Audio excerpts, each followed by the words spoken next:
사랑하는 가족 여러분, 하나님은 오늘 우리에게 하나님의 풍성하신 은혜로 믿음을 주셨고, 그 믿음을 갖고 계신 우리 하나님의 자녀들이 그 믿음의 삶을 사는 신앙을 원하십니다. 이 신앙의 삶을 통해서 하나님 주시고자 원하는 것은 바로 축복인 줄로 믿습니다. 아브라함의 복, 바로 이 복이 오늘 믿음을 통하여서 우리 신앙을 통하여 우리에게 주시는 축복인데, 개인과 가정과 그리고 또 우리 가문과 민족과 열방의 복입니다. 우리는 성경의 말씀대로 우상을 섬기는 저주들이 3대 만에 다 3, 4대에 끊어지고, 이제 믿음의 삶의 시작이 3대, 신앙 3대 그리고 축복 3대를 통해서 영원히 우리에게 주어지시는 축복의 천대가 이루어지는 우리 온 가족 공동체 모두가 되시기를 예수님의 이름으로 축원합니다. 아멘. 믿음 3대, 신앙 3대, 축복 3대, 영원한 하나님 주시는 천대 복에 이르는 그런 간증이 계속해서 우리 공동체에서 일어나게 되기를 예수 그리스도 이름으로 다시 한번 축원합니다. 아멘. 자, 여러분, 오늘은 우리가 맥주절 절기로 주일을 지키고 있습니다. 이스라엘에는 온 국민이 함께 하나님이 지켜라라는 3대 절기가 있습니다.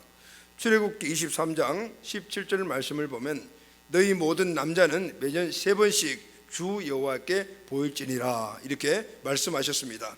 이스라엘은 한 해를 절기로 시작을 해서 절기를 지키다가 절기로 끝난다 해도 과언이 아닐 정도로 지키는 절기가 많습니다. 그 중에 하나님께서 꼭 지켜라고 말씀하신 3대 절기가 있습니다. 첫째가 유월절, 두 번째가 맥추절, 세 번째가 수장절입니다. 성경에 보게 되면은 각각 다른 이름으로 이제 나오기도 합니다. 유월절을 우리가 무교절이라고 말하기도 하고, 실제 유월절과 무교절은 좀 달라요. 유월절을 지키고 일주일 동안 무교빵을 먹는 절기를 무교절이라고 하는데, 함께 유월절, 무교절 이렇게 이야기하기도 해요.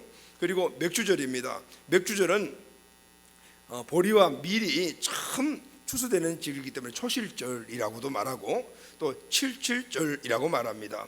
이 칠칠절이라는 이 말은 7 곱하기 7은 7, 7이 49, 그 다음 날이 50일째잖아요. 그 오순절, 성경에서 오순절이라고 말하는데, 유월절이 항상 이스라엘에는 모든 날에 우리 같은 정월 초하루예요. 이 유월절은 이스라엘의 정월 초하루로 유대력으로 1년의 시작으로 간주를 하죠. 이날은 애굽에서 이스라엘 백성들이 해방된 날입니다. 그래서 절기로 봤을 때는 정월 14일, 우리는 1월 1일이 시작이지만 이들은 정월 14일이 1월 1일이 되는 거죠. 이렇게 시작이 되어요. 그래서 6월절 1월 14일 정월 초하루, 그들이 말하는 초하루에서 그 다음 첫 번째 맞는 안식일, 그러니까 안식일, 토요일이 안식이잖아요. 이 안식일로부터 시작을 해가지고 77절, 다시 말하면은 7주간을 걸친 그 다음 날이 바로 오순절이에요. 그래서 77절이라고 말하기도 하고 오순절이라고 말합니다. 맥주절은 이렇게 여러 가지 이름을 갖고 있어요. 그리고 장막절, 장막절은 우리가 지키고 있는 추수감사절과 같은 비슷한 절기죠. 이 장막절은 또 수장절, 왜냐하면 곡식을 거두가 창고에다 드린다 해서 수장절이라고 하기도 하고, 이때는 이스라엘 백성들이 광야 40년을 선제들이 지냈던 그것을 체험하면서 광야나 아니면은 집안에 이런 좀 열악한 곳에 텐트를 치고, 그래서 일주일을 지켜본, 일주일을 텐트 안에서 하면서 예전에 우리 선조들이 광야 생활을 이렇게 했구나라는 것을 기억하는 그런 절기로 지키고, 또 이때는 모든 추수들이 이루어지는 시기이기 때문에 추수해서 곳간에다 것을 넣는 이런 절기잖아요. 6월절, 맥주절, 수장절, 이 3대 절기를 하나님이 꼭 지켜라 이렇게 말합니다. 이 3대 절기 때에 이스라엘의 모든 남자들은 다 예루살렘으로 올라와라. 예루살렘은 중앙성소, 다시 말하면 성전에 와서 그 절기를 지키면서 예배를 드려라 이렇게 명령을 하셨어요. 하나님께서 1년에 3번씩 남자들을 중앙성소에 오게 해서 절기를 지키게 한다는 이유가 있습니다. 이 절기들을 통해서 백성들에게 하나님을 기억하게 하고, 하나님의 주권을 환기시키고, 그리고 하나님은 이를 통해서 백성들과 지속적인 관계를 계속해서 유지하기 위한 뜻이 바로 이 3대 절기, 그것도 집에서 지키는 것이 아니고 모든 남자들은 성전에 와서 축제를 하면서 지켜라, 성회로 지켜라라는 그런 내용의 뜻입니다. 그래서 하나님께서 지키라는 이 명하신 절기에는 그 안에 깊은 의미가 들어 있습니다. 몇 가지 의미를 우리가 한번 생각해 보면, 첫째는 이 절기를 지키라고 한 이유는 과거에 하나님께서 베풀어 주셨던 이 구원의 은혜를 꼭 마음속에 기억하라라는 것입니다. 이 3대 절기는 모두가 다 애굽에서 출애굽했던 그 배경들을, 역사적인 배경을 가지고 있어요. 이스라엘의 역사를 보게 되면 엄청난 고난을 많이 당했던 민족입니다. 그러나 그 고난 가운데서도 하나님께서 항상 함께 하시고 보호하여 주시고 지켜주셔서 그들을 그 가운데서 그냥 있게 하지 않고 구원해 주셨습니다. 그리고 불기둥과 구름 기둥을 통해서 인도하여 주셨습니다. 그리고 기적같이 가나안 땅으로 인도해 주신 거죠. 이스라엘은 절기마다 이 은혜를 기억하고 감사했습니다. 그들이 과거에 베푸셨던 하나님의 구원의 은혜를 기억하고 감사하는 것은 굉장히 중요한 의미를 담고 있습니다. 첫째는 내가 누구인가, 바로 정체성을 확신하는 것입니다. 오늘 이전에 하나님 베푸셨던 그 은혜를, 절기를 지킴으로 말미암아 내가 누구인가, 나는 어떤 존재인가를 아는 것. 나는 하나님이 선택한 백성이다. 할렐루야. 이것이 바로 정체성이었어요. 여러분, 내가 누구인가를 아는 이 정체성을 확실히 알게 되면은 그 다음에 일어나는 은혜가 무엇인가 하면요, 무엇을 해야 될 것인가를 알게 됩니다. 내가 누구인가 알게 될 때 그 정체성이 바로 내가 무엇을 해야 되는가 하는 것을 알려주는 것이죠. 다시 말하면 내 인생의 목적을 알게 되는 겁니다. 내 정체성이 무엇이면 내가 무엇을 해야 되는가 알 때 내가 어떤 삶을 살아야 되는 걸 알게 되는 것이죠.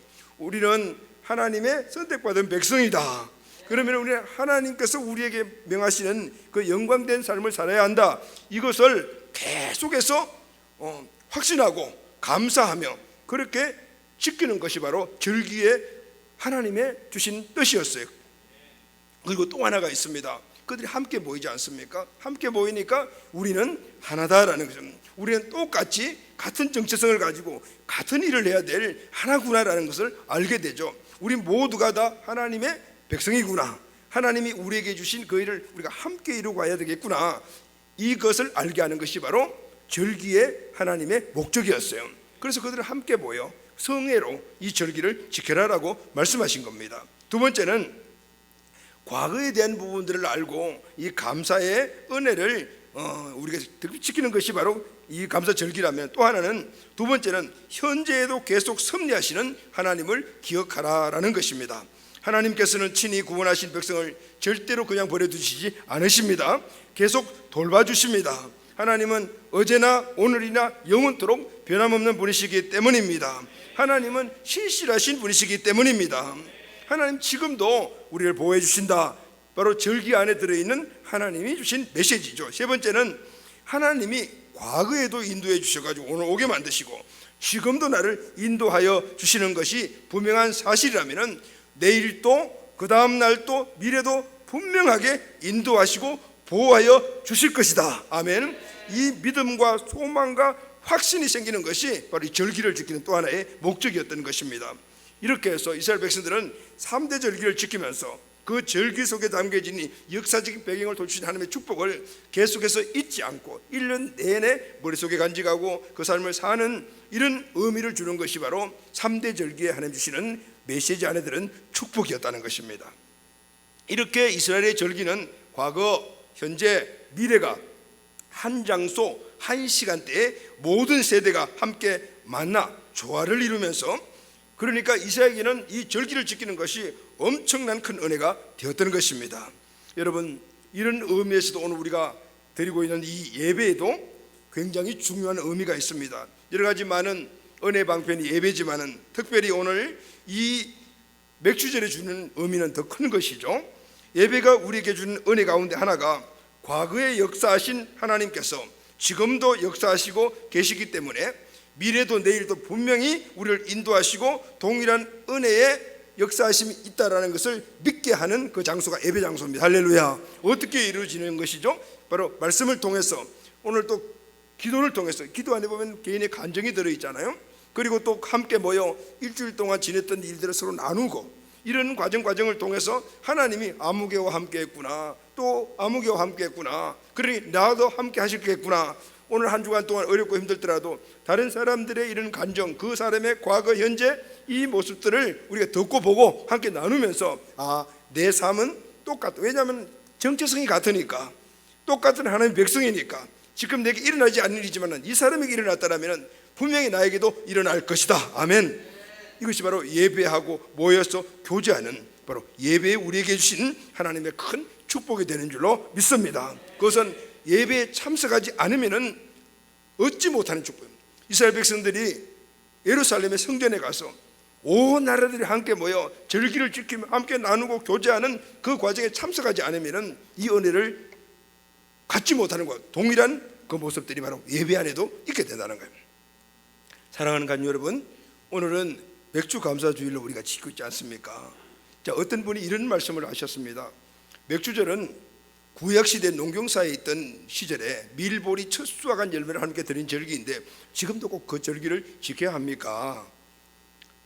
그렇게 말씀하시는 의미가 이해가 됩니다. 인터넷에 보게 되게 되면은 이런 절기 문제, 11조 문제 이런 부분들에 대해 가지고 안티성 있는 그런 카페나 그런 댓글들이 굉장히 많아요. 그리고 이 맥주 절기도 지금 이렇게 의문을 가지고 이야기하시는 분들이 그게 더 많이 올라오면서 그분들이 하시는 말이, 근데 그분들이 예수 믿지 않는 사람이 아니고 교회 안 다니는 사람이 아니라 다 예수 믿는 사람들이에요. 교회가 돈이 떨어졌나 보다, 돈 거두려고 구약시대에 지켰던 맥주를 지키라고 한다, 이제 이런 의미들의 댓글들이 아주 그냥 수룩하게 달려있단 말이죠. 근데 여러분, 그런 분들의 생각은, 그렇게 생각을 갖는 것은, 의문을 갖는 것은 이해가 되지만, 그러나 그 생각은 잘못된 것입니다. 우리가 알아야 할 것이 있습니다. 수천 년 전 그 당시의 문화와 신앙의 모습은 분명히 지금과 다를 수가 있습니다. 그러나 여러분, 그 안에 들어있는 하나님이 주신 핵심 메시지는 그때나 지금이나 변함이 없습니다. 할렐루야. 우리가 변하는 시대에 살고 있기 때문에 우리는 이 변화를 잘 적응해야 합니다. 그러나 변화된 외적인 모습들을 우리가 정해야 되지만 그 알맹이 절대로 변하면 안 되는 것이 있습니다.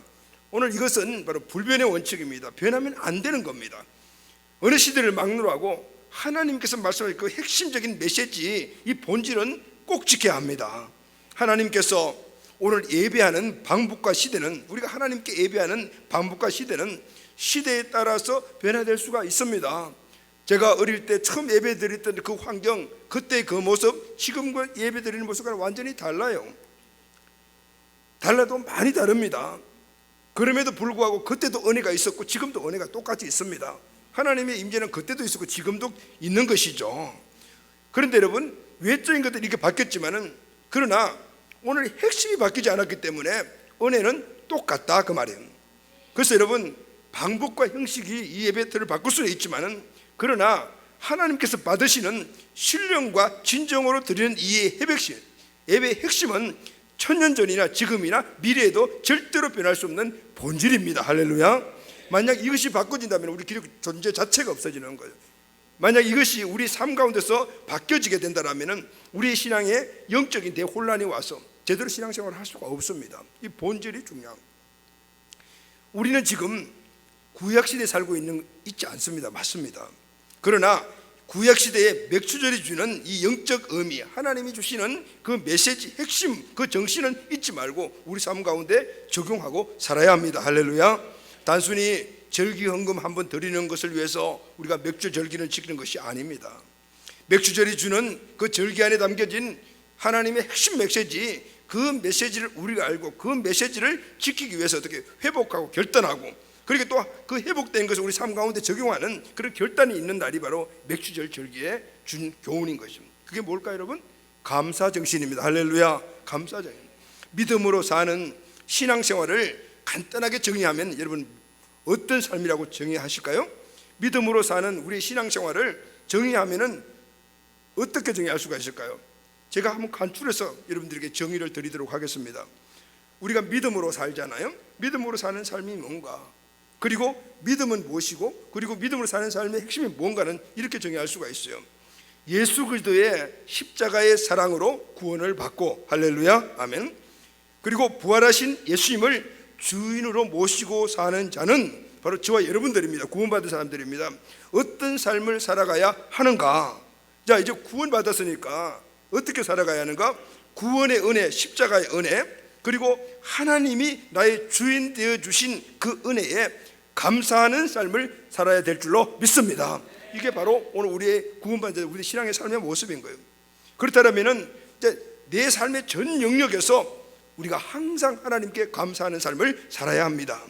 그런데 여러분, 우리는 그 감사를 잊어버릴 때가 너무나 많습니다. 여러 가지 많은 환경이나 어떤 여러 가지 조건들 때문에 그렇겠죠.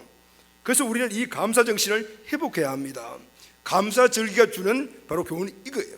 하나님도 이 사실을 너무나 잘 아셨습니다. 이스라엘 백성들이 하나님의 은혜를 엄청나게 많이 받았지만 조금 지나면 금방 잊어버릴 것이라는 걸 아셨어요. 그래서 1년에 3번을 아주 강권적으로 명령하셔서 꼭 지켜라. 너희들 집에서 지키지 말고 남자들은 꼭 성전에 와서 지켜라. 그 지키는 과정 속에서 함께 지킴으로 말미암아 정체성을 확신하고 그 정체성에 합당한 우리의 삶이, 너희들의 삶이 무엇인가를 깨달아야 한다. 할렐루야. 그래야만이 하나님과 관계가 계속해서 연결되어 있기 때문에 하나님이 하늘 문을 여시고 하늘의 복을 그들을 통해서 부어줄 수가 있기 때문에, 할렐루야, 사명을 감당할 수가 있기 때문에.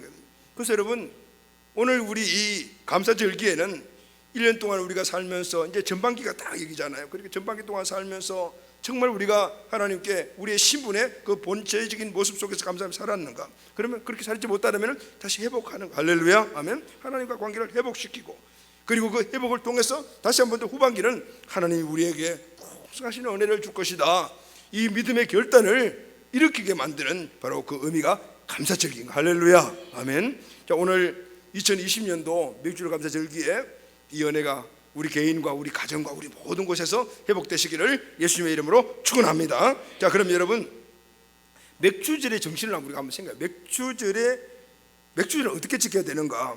이 맥주절 안에 담겨져 있는 하나님의 핵심 메시지는 뭔가? 자, 오늘 본문 말씀에서 우리가 두 가지를 알 수가 있어요. 첫째는 초실절로 지켜라, 이렇게 말씀하고 있죠.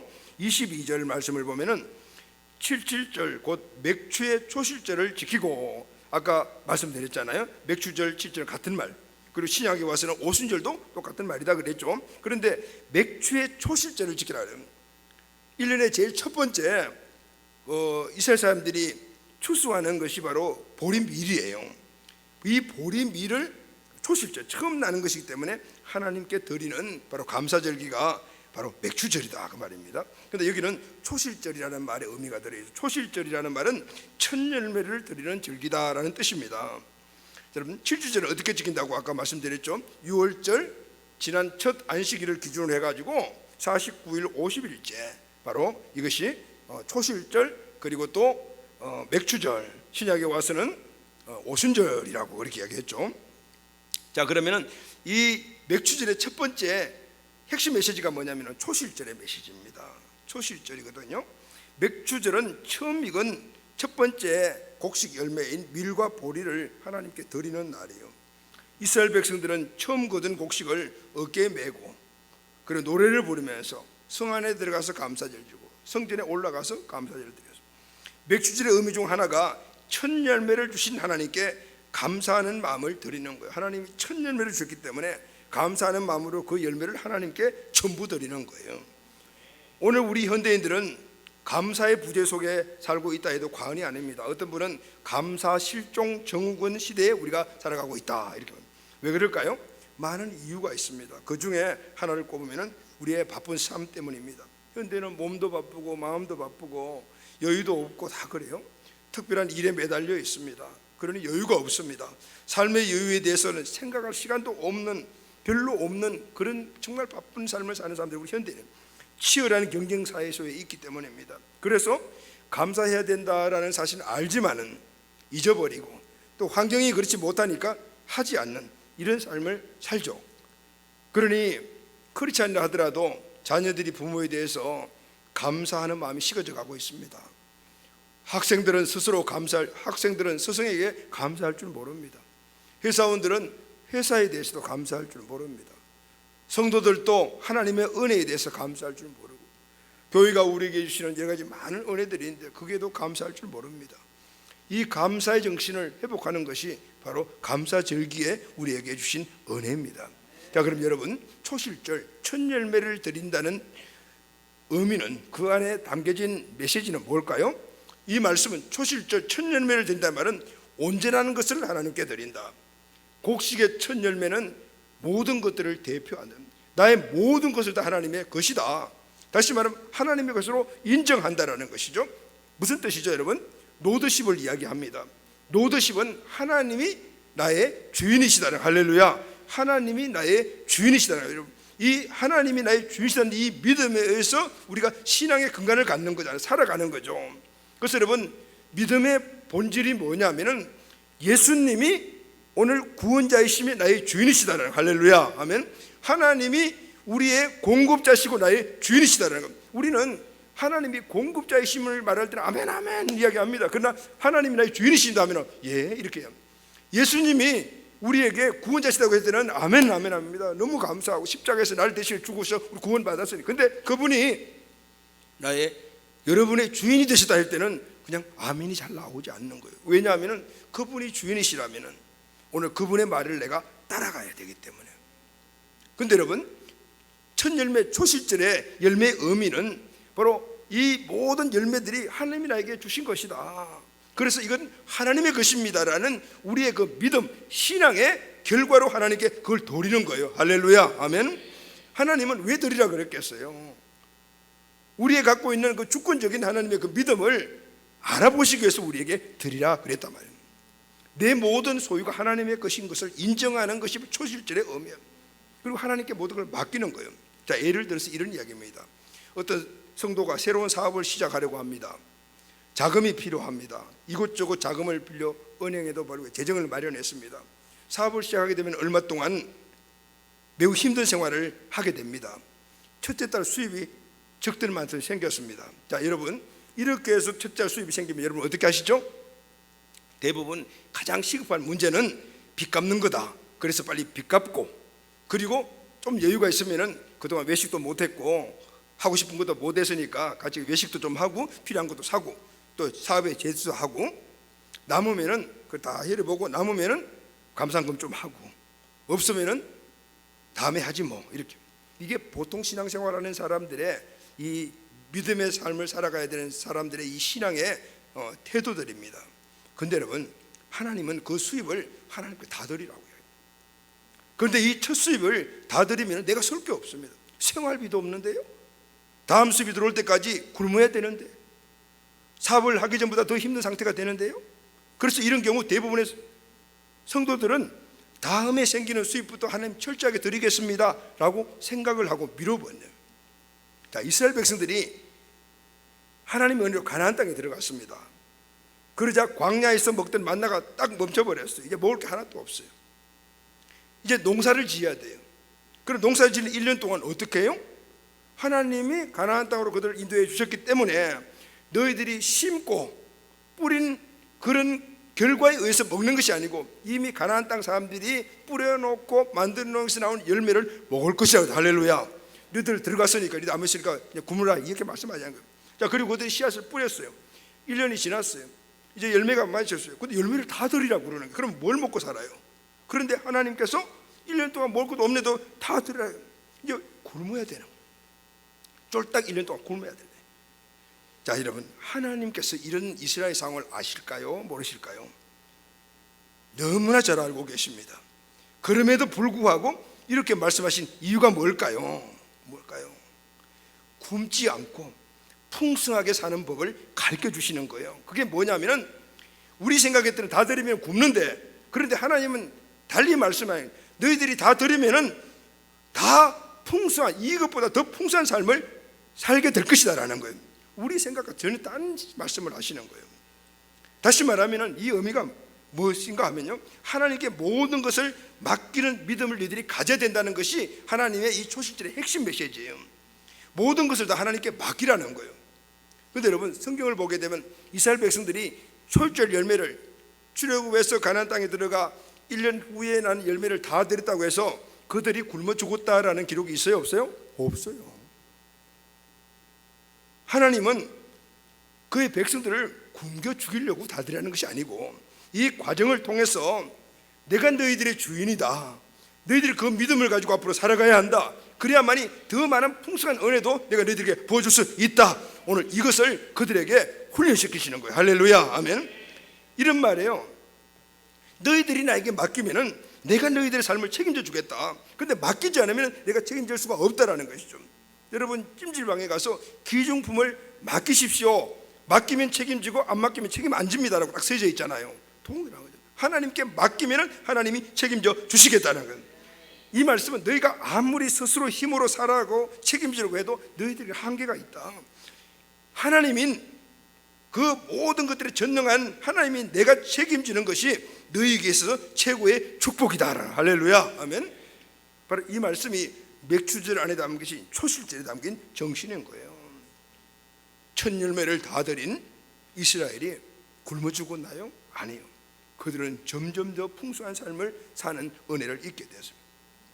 아브라함은 100세에 아들 이삭을 하나님께로부터 얻었습니다. 그런데 하나님은 그 아들을 바치라고 하셨는, 말도 안 되는 말씀하신 거잖아요. 그러나 아브라함은 아들을 데리고 모리아 땅으로 갔습니다. 그리고 단을 쌓았습니다. 여러분, 우리는 아브라함이 믿음의 사람이니까 그렇게 할 수 있는 것이지 우리하고는 달라 이렇게 생각할 수 아니에요. 아브라함도 우리와 똑같은 사람입니다. 그러면 어떻게 우리가 하지 못하는, 우리가 정말 주저주저하는 그 일을 아브라함이 이렇게 선뜻 했을까요? 딱 차이가 하나입니다. 아브라함에게 있어서 하나님은 절대적인 주권자였어요. 할렐루야. 아브라함의 주인은 하나님이시라는 거. 아멘. 이 사실이 확실하게 써 있었다 그 말이죠.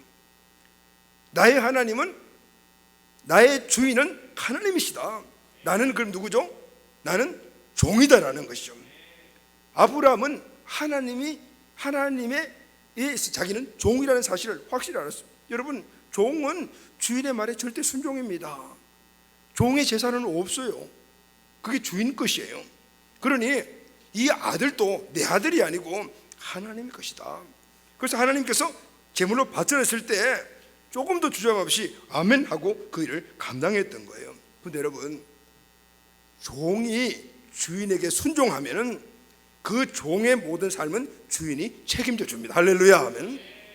종은요, 먹고 입고 살까 걱정할 게 없어요. 왜냐하면은 주인이 다 책임져 주는 것이기 때문에 그건 주인의 걱정거리지 종의 걱정거리가 아니다 말이죠. 종이 단지 해야 될 일은 주인의 말에 충성하고 순종하는 거예요. 그때 주인은 종에 필요한 모든 것들을 다 채워주는 겁니다. 할렐루야. 여러분, 하나님이 아브라함이 하나님 말씀에 순종했던 결과가 무엇이었습니까? 하나님은 아브라함에게 꼭 필요한 것을 주셨어요. 아브라함에게 꼭 필요한 것이 무엇입니까? 아들 이삭입니다. 하나님께 드렸더니 하나님이 다시 아브라함에게 돌려주셨습니다. 그것이 끝이 아닙니다.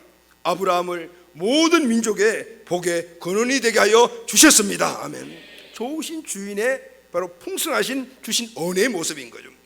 여러분, 이 맥주절의 정신이 회복되기를 주의 이름으로 축원합니다. 하나님을 나의 주인으로 믿고 하나님의 말씀에 전적으로 순종하고 사는 하나님 절대 주권 믿음이 바로 이 감사절기에 회복이 되어야 합니다. 하나님께 이 믿음을 인정받으면 하나님은 나의 모든 것들을 필요에 따라 다 책임져 주시는 은혜를 입게 되는 줄로 믿습니다. 이 은혜가 우리 공동체 온 가족들에게 풍성히 넘치기를 예수 그리스도 이름으로 축원합니다.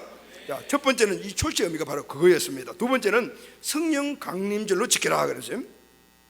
6월절 후 첫 안식일 그부터 49일 후에 첫째는 오순절이잖아요. 맥주절의 또 다른 이름은 성령 강림절입니다. 맥주절 즉 칠칠절은 신약에 와서는 오순절에 해당하는 날입니다. 오순절에 어떤 일들이 일어났습니까? 최초의 성령께서 강림하셨습니다. 할렐루야. 마가다락방에서 열흘 동안 열심히 기도하고 있던 예수님의 제자들에게 성령이 임하고 그들이 성령을 받았습니다. 제자들이 성령의 능력을 받고 성령의 능력으로 살아간 자리 그때부터 된 거죠. 맥주절의 또 하나의 정신은 성령을 사모하라. 할렐루야. 그리고 우리가 이미 성령 받으심을 감사하며 성령 충만하고 성령으로 살아가지 못한 모습들이 우리가 회복돼야 된다라는 것을 우리에게 말씀하는 겁니다. 여러분, 왜 우리가 성령을 사모해야 합니까? 성령 받아야지 복음을 제대로 전할 수가 있기 때문입니다. 성령 받아야만이 성도수의 삶을 제대로 살 수가 있기 때문입니다. 자신의 힘이 아닌 성령의 능력으로 복음을 전할 수가 있고 내 힘이 아닌 성령의 능력으로 우리가 말씀을 실천할 수가 있기 때문입니다. 예수님이 십자가에 달리시고 돌아가신 후에 3일 만에 부활하셨습니다. 부활하신 예수님을 만난 제자들은 그분이 이전에는 단 능력이든 인간 메시아로 생각했는데 그것이 아니고 진짜 사실은 예수님이 하나님이셨구나라는 것을 알게 되었습니다. 왜요? 죽었다가 살아나신 그분을 만났기 때문입니다. 그러니 생전에 인간의 말로 들렸던 예수님의 말씀이 다 하나님의 말씀으로 그때부터 이해가 되기 시작했습니다. 그분이 하신 말씀이 진리구나, 그분이 하신 모든 것들이 여기 있구나, 천국도 있고 지옥도 있고 그리고 또 천사도 있고 마귀도 있구나, 확실하게 알게 되었죠. 누가 하신 말씀이기 때문에? 하나님이 하신 말씀이기 때문에. 그리고 그들에게 주어진 사명이 단지 사람이 준 사명이 아니고 살아계신 하나님이 주신 사명이구나. 그러니까 나가서 생명 걸고 복음을 전했다면 천국의 확신을 알고 지옥의 확신을 알았기 때문에 그렇게 생명을 걸 수가 있대요. 그전에는 예수님이 잡히자마자 전부 다 두려워가지고 겁쟁이가 되어 도망가 버렸던 사람들이 다시 예수님을 만난 이후에는 생명 건 사람이 된 이유가 바로 그분이 하나님이셨다는 사실을 알았기 때문에, 그것을 증명하는 것이 예수님의 부활이었기 때문에. 자, 이렇게 예수님이 하나님의 사실을 알고 사명을 받았어요. 이들이 이제 나가서 사명을 이루어야 되겠구나 이렇게 생각하고 있을 때 예수님께서 그들에게 말씀하셨습니다. 사도행전 1장 8절 말씀 보면은 너희들은 지금 바로 나가서 사명을 감당하지 마라. 오직 성령이 너희에게 임하시면 너희가 권능을 받고, 아멘, 예루살렘과 온 유대와 사마리아 땅끝까지 이르러 내 증인이 되리라 하시니라. 예수님은 제자들에게 성령이 임하시면 권능을 받고 나가서 땅끝까지 복음을 전해라라고 말씀하시거든요. 다시 말하면 복음을 전하는데 네가 그 지식이나 경험이나 아니면 설득력이나 세상의 지식을 가지고 이해시키거나 그냥 사람들에게 그것을 전하지 말고 성령 받고 성령의 능력으로 복음을 전해라 이렇게 말씀하신 거예요. 할렐루야. 오직 성령의 권능을 받고 성령 충만해서 나가서 복음을 선포하라는. 제자들은 그래서 예루살렘을 떠나지 않고 예수가 하신 말씀대로 앉아서 오주 다락방에 모여서 마가의 다락방에 모여서 기도했을 때 하나님께서 성령을 그들에게 부어 주셨어요. 성령을 받고 그들이 나가서 담대하게 복음을 선포했어요. 놀라운 역사가 일어났습니다. 하루에 3,000명, 5,000명이 예수 믿고 구원받는 역사가 일어나게 된 거예요. 성령을 받은 자들이 성령의 권능으로 복음을 선포했을 때 성령께서 그들의 마음을 감동시켜 우리가 죄를 지었구나, 오늘 예수 그리스도 하나님 그분을 십자가에 못을 박았구나, 이제 우리가 어찌할꼬, 그때 주 예수를 믿으라, 그리하면 너와 모든 집이 구원을 얻으리라 했을 때 그들이 그것을 믿게 되고 깨닫게 되고 예수님을 구세주로 주인으로 모시게 되었다는 거예요. 사람의 힘이 아니고 성령이 아니고서는 예수를 주라 시인할 수가 없느니라 그랬어요.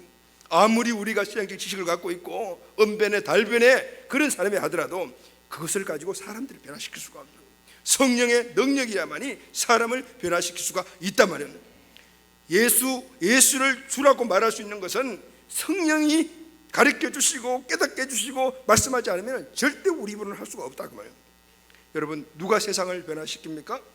하나님의 신에 감동된 사람들입니다. 무슨 힘으로 세상을 변화시킵니까? 성령의 능력입니다. 할렐루야. 세상을 변화시키고 사람을 변화시키는 것은 누구나 할 수 있는 일이 아닙니다. 성령의 감동을 입은 자가 성령의 능력으로 그 일이 가능한 겁니다. 사랑하는 가족 여러분, 우리의 모습은 어떻습니까? 여러분, 예수 그들 전하는 복음을 전하고 계십니까? 그런데 기도하지 않고 성령 충만하지 않고 나가서 아무리 복음을 전해도 사람들 그 이야기 듣고 짜증냅니다. 왜 길거리 나와서 이런 일을 하냐고 그렇게 이야기합니다.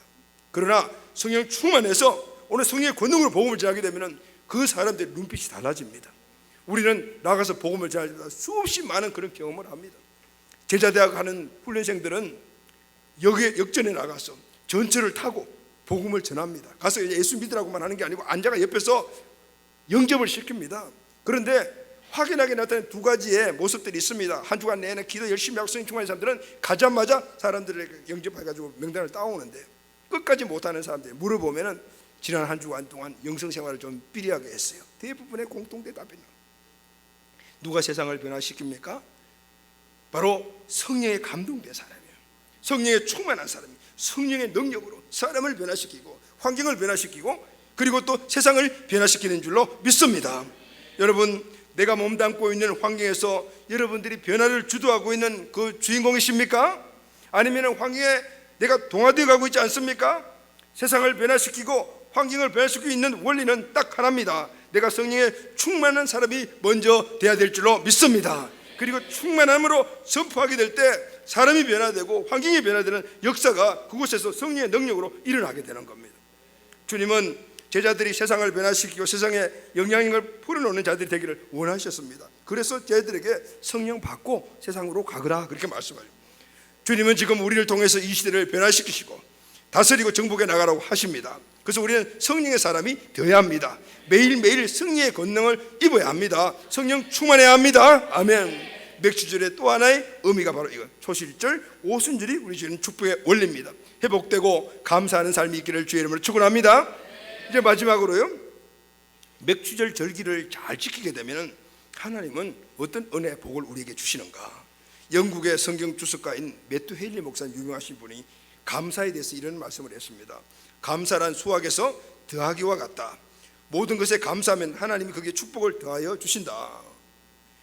어떤 일이든지 어디서든지 감사하면 풀어서 축복된다. 감사 하나를 하게 되면 축복이 하나 더해지고, 감사 하나를 하게 되면 두 개라면 두 개 지고, 감사를 세 개 하게 되면 세 개 축복이 더해진다는 거예요. 그러나 반대로 원망과 불평은 빼기와 같아서 있는까지 뺏긴다. 하나님 주신 이만한 축복이 다 하는데 내가 원망 불평하면 하나 빼지고, 두 개 하면 두 개 빠지고, 세 개 하면 세 개 빠진다 그 말입니다. 감사는 축복을 불러오는 통로입니다. 힘입니다. 자, 그러면은 오늘 본문에서 감사하면 우리가 하나님께서 어떤 복을 주시나. 첫 번째, 지경이 넓어지고 번성 창대의 축복을 받습니다. 아멘. 오늘 24절 본문 보게 되면은 내가 이방 나라들을 내 앞에서 쫓아내고 내 지경을 넓혀주리라. 자, 이방 나라들을 내 앞에서 쫓아버리겠다 그랬어요. 이방이 무엇입니까? 하나님을 믿지 않는 민족을 말하는데, 지금 이 상황에서는 바로 이스라엘 백성들이 가나안 땅에 들어가기 전에 그곳에 정착하고 살고 있던 7족속을 말합니다. 가나안 땅에 이미 임자가 있었습니다. 그곳에는 먼저 거주하는 족속들이 있었습니다. 그들은 이스라엘보다 더 강한 민족입니다. 그런데 이 맥주절을 지키면 하나님이 그들을 그 땅에서 몰아내 주시겠다고 말. 할렐루야. 아멘. 그리고 내 지경을 넓혀 주시겠다고. 지경을 넓혀 주시겠다고 말씀하신 것은 하나님께서 축복하시고 함께 하시면 우리의 삶의 지경이 넓어지게 될 줄로 믿습니다. 번성 번영의 복을 주시겠다라는 말. 할렐루야. 이사야 54장 2절에서 3절 말씀을 보면 내 장막틀을 넓히며 내 초시장을 아끼지 말고 넓히되 너희 줄을 길게 하며 너의 말뚝을 견고히 할지어다. 이는 내가 좌우로 퍼지며 내 자손을 열방을 얻으며 황폐한 성읍들은 사람 살 곳이 되게 할 것이라. 하나님의 뜻을 따라 맥주절의 이 감사의 정신을 지키고 살면은, 하나님께 감사하는 삶을 살면은 하나님께서 오늘 우리의 지경을 넓혀 주십니다. 아멘. 개인의 지경, 우리 가정의 지경, 우리 자녀들의 지경, 우리 모든 삶의 지경, 우리 교회의 지경을 넓혀 주실 줄로 믿습니다. 이것은 하나님이 궁극적으로 우리에게 주신 축복이에요. 하나님이 인간을 만드시고 창세기 1장 28절에 생육하고 번성하고 충만하고 정복하고 다스리라. 이 복이 감사를 통해서 이루어진다는. 할렐루야. 아멘. 여러분, 하나님께 감사가 넘치는 삶을 사는 자들은 작년보다 올해가 더 번성하고, 아멘, 올해보다 내년이 더 번성하게 하여 주십니다. 하나님의 축복의 담비는 우리는 감사의 삶을 통해서 우리 삶에 부어지는 겁니다. 이 사실을 확실해야 돼요. 여러분의 기업이 성공하기를 주의 이름으로 축원합니다. 11조를 수천만씩 하는 기업들이 우리 교회에서 수없이 많이 일어나게 되기를 바랍니다. 여러분, 우리는 환경에 의해서 항상 보면은 불평하는 경우들이 많아요. 코로나 사태라는 말 하면 안 된다면서요? 코로나 바이러스 문제가 일어나자 예배를 못 드리니까 이제 사회적 거리 환경을 둔 상태에서 교회들마다 지금 난립니다. 예배 숫자가 완전히 절반으로 줄어들었다는 대형교회. 근데 여러분, 그래서 대부분의 목사님들이 코로나 때문에 안 돼, 할 수 없어, 이런 생각을 갖습니다. 그런데 지난주에 저는 정신을 번쩍 드는 한 이야기를 들었습니다. 제가 잘 알고 있는 교회 목사님은 그래요. 코로나 사태 가운데서도 우리는 예배를 드렸습니다. 근데 놀라운 것은 그 코로나 문제가 있는 그 주일마다 한 주에 30명, 40명씩 새신자가 등록했습니다 하는 거예요. 에이, 거짓말. 내가 속으로 그래서 그러면 안 되니까. 에이, 그런데 맞는 거예요. 여러분, 환경을 주도해 나가시는 분은 하나님이십니다. 아멘. 오늘 우리가 하나님의 그 축복의 돈을 막아버리는 거예요. 저도 그 이야기를 듣고 애들 말에 깜놀하면서 그리고 얼마나 회개했는지 모릅니다. 여러분, 오늘 우리가 하나님께 감사의 조건을 올릴 때 우리 환경은 하나님이 주관하십니다. 할렐루야. 또 오늘 두 번째 축복은 아무 사람도 내 땅을 탐내어 엿보지 못하리라 그랬어요. 보호와 지켜주시는 은혜 복이죠. 24절을 보시면 내가 매년 3번씩 여호와 하나님을 뵈려고 올 때 아무도 내 땅을 탐내지 못하리라 그랬어요. 가나안 땅에 정착한 이스라엘 민족은 가나안 지역에 두루두루 퍼져서 살았습니다. 그래서 감사절기를 지키고 예루살렘에 가려면 어떤 먼 곳에는 며칠을 걸어가지고 예루살렘에 가야 했습니다. 남자들만 갑니다. 그럼 집에 누가 남습니까? 여자들과 어린아이들, 노약자들만 남습니다. 가축들도 남아 있습니다. 남자들이 없으니까 도둑이 될 수도 있고 강도가 들어올 수도 있고 아내나 재산이나 가축을 강탈해 갈 수도 있고 주변에 있는 이런 지금 원수 적국들은 수시로 침범을 해오는 그런 시기입니다. 갈 수가 없어요. 그런데 남자들이 가더라도 너희들이 남겨놓은 모든 재산들을 내가 보호해 주겠다. 할렐루야. 여러분, 우리의 모든 것은 하나님이 지켜주셔야만이 절대적으로 안전합니다. 시편 127편 1절에 보면 여호와께서 성을 지키지 아니하시면 파수꾼의 경성함이 허사로다. 오늘날 사람들이 염려와 불안 속에서 살아가고 있습니다. 늘 긴장감에 매여 있습니다. 염려가 끝날 날이 없습니다. 걱정과 불안의 원인을 분석해 보게 되면요, 여러 가지가 많이 있지만은 예전과 다른 것이 하나 있습니다. 예전에는요, 우리는 가진 것이 없어서 늘 걱정이고 불안했습니다. 먹을 것이 없어서 불안하고 걱정이었어요. 지금은 많이 갖고 있어서 불안하고 걱정입니다. 먹을 것이 너무 많아가지고 문제입니다. 많은 것을 가진 것이 왜 우리가 불안하고 걱정이 됩니까? 그것을 지켜야 되기 때문에. 누가요? 내가 지켜야 되기 때문에. 많이 지키려면 더 많이 걱정과 불안이 온다. 그러다 보니 사람들을 믿지 못하고 불신의 풍조들이 만연해가는 이런 문제들이 있는 거예요. 형제간의 상속 문제로 싸우고 가족끼리 싸우고 이런 일들이, 그것을 내가 지켜야 된다고 생각해요. 여러분, 가진 것이 많든 적든 간에 하나님이 지켜주셔야만이 안전하게 보호함을 받을 수가 있습니다. 아멘. 하나님은 어떻게 우리를 지켜주십니까? 창세기 15장 1절 보니까 방패가 되어주신다고, 신명기 32장 10절 보니까 눈동자와 같이 보호하신다고 하셨고, 사무엘 20장 3절 보니까 피할 바위가 되어주신다고 하셨고, 이사야 31장 5절 보니까 우리를 품어주시고 보호하신다고 합니다. CCTV를 100개 1000개를 달아도 오늘 도둑을 뚫지 못하는 게 현 시대 아니에요. 하나님이 불꽃 같은 눈동자로 지켜주시고 안아주시고 품어주실 때 우리는 완전하게 보호함을 받을 수가 있습니다. 아멘. 이 모든 것들에 대한 이 감사가 바로 이 절기에 회복돼야 된다라는 것이 바로 감사절이 주는 의미인 거예요. 자, 말씀을 결론하겠습니다. 사랑하는 가족 여러분, 맥주 감사절입니다. 오늘 우리는 이 맥주 감사절에 주는 중요한 의미를 함께, 첫째는 초실의 열매를 드리는 정신, 두 번째는 성령 충만한 것. 맥주 정신이 무엇입니까? 감사입니다. 2020년 1월 1일이 어제 같았는데 벌써 반년이 훌쩍 지나버렸어요. 코로나 때문에 어떻게 반년이 지난지 모르겠습니다. 여러분도 그러시죠? 코로나로 인해서 어려움도 많았고 아직도 해결되지 않고 진행되고 있고, 그래서 미래도 늘 불안한 거죠. 근데 여러분, 오늘 아침에 이 말씀을 다시 한 번 더 리뷰하면서 생각을 해보니까 내 자신의 삶부터 받은 은혜가 너무 크더라고요. 우리 교회 성도 가족들 코로나 때문에 문제시다는 이야기 아직까지 들어보지 못했고 하나님이 지켜주시고 보호해 주시고, 우리 예배가 역동성이 떨어지지 않았고, 금요일 토요일 리더 수양회를 했는데 너무 감사했고, 우리 가족들이 건강한 모습으로 가정에서도 예배 드린다고 이야기하고 있고, 또 공동체 모여 예배를 드리고 있고 너무 감사해요. 또 하나님한테 감사하는 게 있더라고요. 저는 주일날 우리 성도님들이 교회 나와서 예배 드리니까 숫자에 대해서 굉장히 민감합니다. 왜냐하면 하나님의 은혜가 오늘 숫자를 통해서 분명히 전거되고 그게 내가 동기부여를 받기 때문에. 그래서 화요일날 그거 다 취합을 해가지고 보고 올라올 때는 가슴이 두근두근해요. 지난번보다 숫자 떨어진 거 아닌가 뭐 이런 생각이 막 들고, 떨어지면 이러고 조금 매면 와 하나님 은혜 뭐 이런 생각이 있는데 그 내 혼자 동기부여하는 거예요. 그런데 이제 그 생각이 없어진 거예요. 왜냐하면은 이제 보고서를 보게 되면은 항상 그 숫자인 거죠. 사람들이 오더라도 지금 못 오게 하는 이런 주인데, 그냥 예배 드렸다는 그 자체만이 기쁘고 그 숫자에서 내가 엄청나게 자유함을 입은 거예요. 할렐루야, 아멘. 이제 숫자에서 엄청난 자유함을 입었으니까 숫자에 상관없는 은혜가 내려주겠구나. 이 코로나에 인한 이 어려운 문제들이 이렇게 감사의 조건을 찾으니까 수없이 많은 거예요. 여러분, 전반기 한 1년 전반기를 지켜오면서 여러분들 어땠습니까? 감사의 조건이 넘쳐나십니까? 대부분 감사를 찾지 못하고 원망 불평들이 더 많은 것들이 우리의 모습이에요. 그러나 그 안에 감사의 조건을 찾게 되면 엄청난 하나님의 감사들이 폭포수와 같이 오늘 우리의 개인 삶을 덮을 때, 그러면 어디가 어떻게 된답니까?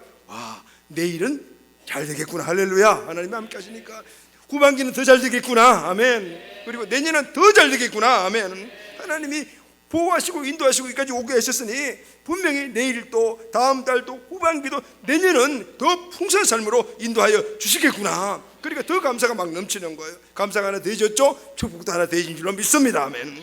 이 은혜들이 우리에게 풍성한 오늘 주일 되시고 다음 후반기에 복된 기대감이 넘치는 우리 가족들이 다 되시기를 예수 그리스도 이름으로 축원합니다. 아멘.